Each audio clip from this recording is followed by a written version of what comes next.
Tropical Cyclone, Christine mabilis na kumikilos at binabaybay na ang direksyon patungo sa Cagayan at Babuyan Islands. Maging alerto sa bantang paglapag ng bagyo sa kalupaan ng Northern Luzon.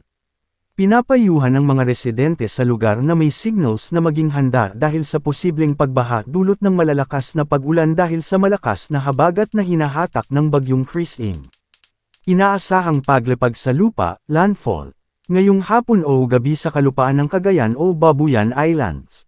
Signal number 3 at 4 posible nang itaas anumang oras ngayong araw kasabay ng paglandfall ng bagyong Christine ngayong hapon o mamayang gabi. Samantala asahan ang malakas na hangin na may kasamang bagyo ng ulan.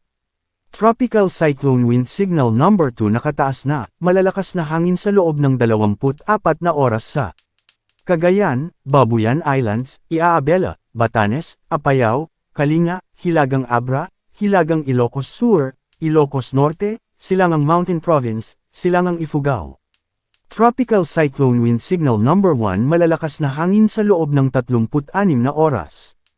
Quirino, Nueva Vizcaya, natitirang bahagi ng Mountain Province. Ifugao, Abra, Benguet, Ilocos Sur, La Union.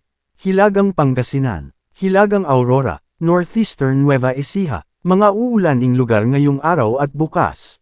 Moderate to heavy rains. Cagayan, Isabela, Babuyan Islands, Kalinga, Apayao, Abra, Ilocos Norte, Ilocos Sur, Mountain Province, Ifugao, Batanes, light to moderate rains, with at times heavy. Benguet, Lonayon, Pangasinan, Quirino, Nueva Vizcaya, Aurora, Nueva Ecija, babala sa mga posibleng malawakang pagbaha, pagguho ng lupa, flash flood sa mga ilog at tubigan. Storm surge sa baybayin ng Cagayan, Isabela, Ilocos Norte, Ilocos Sur, at Babuyan Islands, 1.0 hanggang 2.0 metro. Bawal ang paglayag sa mga apektadong baybayin at dagat ng Luzon. Kailan lalabas ng PAR ang bagyo? Inaasahang lalabas ng Philippine Area of Responsibility, PAR, sa hapon ng Sabado, July 19, 2025. Lalakas pa ba ang bagyo?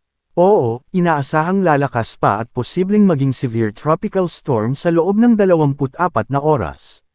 Manatiling nakatutok sa weather balita para sa bago pang updates, don't forget to subscribe.